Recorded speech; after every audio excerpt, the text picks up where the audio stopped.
નમસ્તે દર્શક મિત્રો, તમે જે જોઈ રહ્યા હતા એ 2003ની ઘટના છે. આજથી 22 વર્ષ થયા. ત્યારે ફિક્કી સાથે મીટિંગ બોલાવી હતી આપણા ભૂતપૂર્વ મુખ્યપ્રધાને, અને એવું વચન આપ્યું હતું, બહુ મોટું વચન આપ્યું કે ગુજરાતમાં અમે એક એવી ક્રાંતિ લાવીશું આ ફિક્કીની મદદથી કે બાયોટેકનોલોજીનો કૃષિ ક્ષેત્રે ઉપયોગ કરીને ગામડાઓમાં વિકાસ કરવા માટે અમે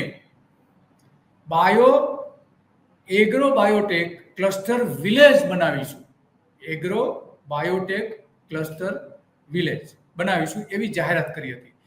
તો હમણાં આજે જ બાયોટેકનોલોજી વિભાગના જે ડિરેક્ટર છે ડીડી જાડેજા, એમની સાથે વાત કરી કે ભાઈ આ પ્રકારનું કોઈ ગામ અમારા ધ્યાનમાં નથી. કૃષિ વિભાગના કેટલાક અધિકારીઓ સાથે વાત કરી, વર્તમાન અને એ સમયના 2003ના સમયના જે અધિકારીઓ હતા એમની સાથે વાત કરી, તો એ પણ કહે છે કે આવું કોઈ ગામ બન્યું નથી. તો આપણા નેતાએ વચન આપ્યું હતું, એ તમે જે જોઈ રહ્યા હતા, જોઈ લો કે આ જે વચન આપ્યું હતું કે અમે આ પ્રકારનું આ તારીખે જે મીટિંગ મળી હતી એ આપણે જોઈ રહ્યા છીએ.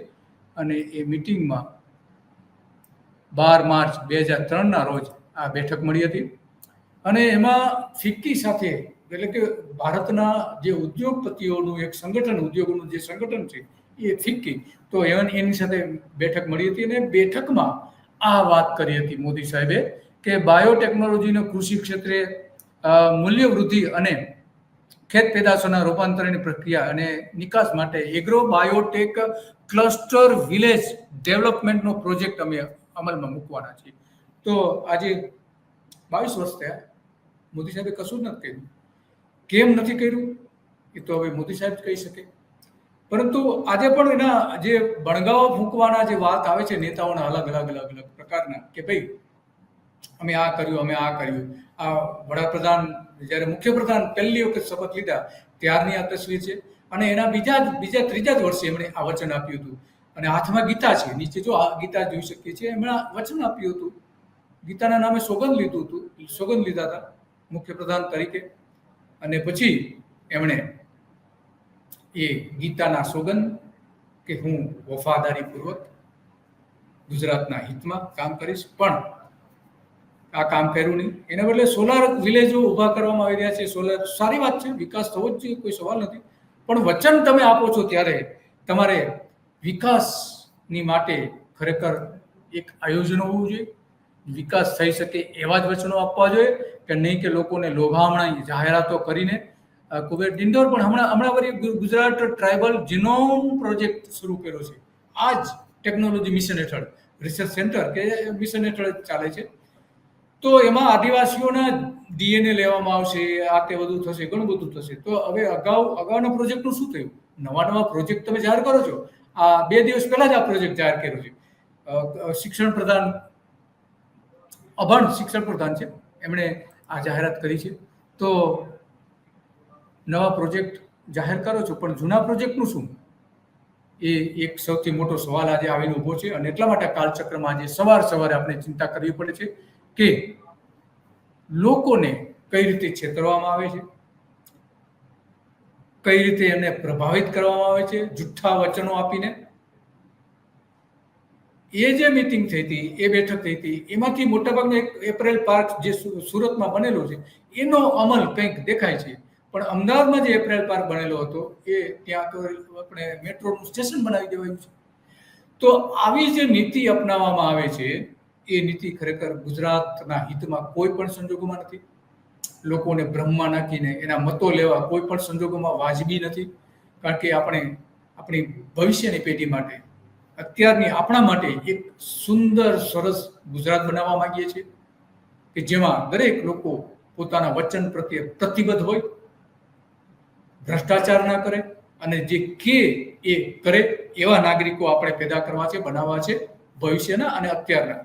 જ્યારે નેતાઓ જ આ પ્રકારના વચનો આપીને ફરી જતા હોય, ભૂલી જતા હોય, તો અને પછી આવા જ વચનો ઉપર તો વડાપ્રધાન પદ સુધી પહોંચી ગયા છે. આજે 25 વર્ષ થયા છે સત્તામાં. નરેન્દ્ર મોદી છે એમાં 25 વર્ષ થયા છે. તો આવા તો કેટલા બધા એમણે જૂઠાણાઓ ચલાવ્યા છે. આવા જૂઠાણાનો પર્દાફાશ આપણે કરતા રહીશું, નેતાઓના, દરેક નેતાઓના, માત્ર નરેન્દ્ર મોદીની. જે સત્તામાં હોય એ, અને અગાઉ જે રાજનેતાઓએ જે વચનો આપ્યા હતા એ કાલચક્રના ગળતામાં ધકેલાઈ ગયા છે. ઇતિહાસનું એક કલંકિત પાનું બની ગયું છે. એવા આપણે પ્રકરણો ચર્ચા કરતા રહીશું, અને પુરાવા સાથે. આપણે અધરતા વાત નહીં કરીએ, પરંતુ આજે પણ આ જ નેતાઓ, કૃષિ પ્રધાન જોઈએ, કૃષિ પ્રધાન, દેશના કૃષિ પ્રધાન, કે જે પેલા પુરુષોત્તમ રૂપાલા ગુજરાતના હતા, પછી એમણે વિવાદોના કારણે એ ન રહ્યા, અને આ કૃષિ પ્રધાન वैज्ञानिकों ने जो है रिसर्च की है, इनोवेशन किया है, नवाचार किया है, और इनोवेशन से फार्मर को जोड़ा भी है. उसका परिणाम मैं आज देख रहा हूं. बेंगलोर ग्रामीण में और आसपास के जिले में यहां हार्टिकल्चर ने बहुत प्रगति की है, और किसानों ने, फार्मर्स ने भी अलग अलग ढंग के इनोवेशन किए हैं. તો આજે પણ આ જ ભાજપના નેતાઓ મોટી મોટી વાતો કરી રહ્યા છે, પરંતુ વાસ્તવમાં જ્યારે એનો અમલ કરવો જોઈએ એ અમલ કરતા તો ક્યાંય દેખાતા નથી. તમે વચનો આપો છો, મોટી મોટી વાતો કરો છો, બધું જ બરાબર છે, પણ છેલ્લે શું ભોગવવાનું તો પ્રજાએ જ ને. કારણ કે તમે આ વચન આપ્યું હતું 2003માં, શું થયું? એના બદલે ત્રિપુરાનું જે એક નાનું અમથું ગામ છે, કે જે ગામે પોતે આજે મોડેલ જે બનાવવાના હતા ગુજરાતમાં, એ જ પ્રકારનું એક ગામ 2018માં બનાવી દીધું હતું.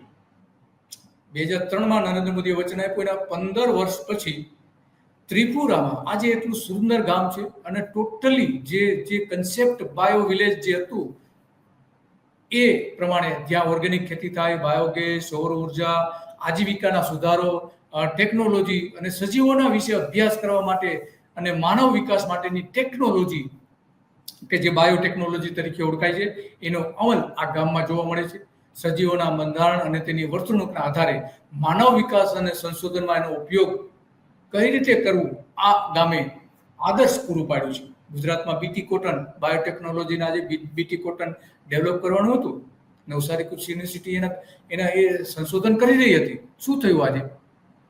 ક્યાંય કોઈ જગ્યાએ ગુજરાતનું પોતાનું બીટી કોટન ક્યાંય નથી. જે કંઈ છે તે વિદેશી કંપનીઓના આધારે અત્યારે ચાલી રહી છે, એના પેટન્ટના આધારે. તો આ બાયોટેકનોલોજીની સમસ્યાનો ઉકેલ અને ઉપયોગી ઉત્પાદકતા અને જીવ વિજ્ઞાન સાથે જોડીને જે ત્રિપુરા એકદમ નાનું રાજ્ય છે, એકદમ નાનું રાજ્ય છે, એણે સાબિત કર્યું છે. અને ગામમાં આપણે પ્રવેશ કરવો હોય તો 50 રૂપિયાની ફી ચૂકવવી પડે છે. છે કોઈ ગુજરાતમાં આવું ગામ? વચનો આપો છો. ત્રિપુરા જેવું એકદમ નાનું રાજ્ય જો આ કરી શકતું હોય, અને ગામ લોકો પોતે કરે છે, એની સ્વચ્છતાથી લઈને એના રોડ, એના જે માર્ગો છે, માર્ગોથી લઈને કોમ્યુનિટી સેન્ટર્સથી લઈને એની જે સજીવ ખેતીથી લઈને ઘણું બધું છે ગામમાં, ઘણું બધું. એક વખત ગામમાં જઈએ તો એકદમ પ્રભાવિત થઈ જાય એવું ગામ છે. હું પોતે પણ એ ગામમાં જઈ આવ્યો છું, એટલા માટે મને આ બધી જ ખબર છે.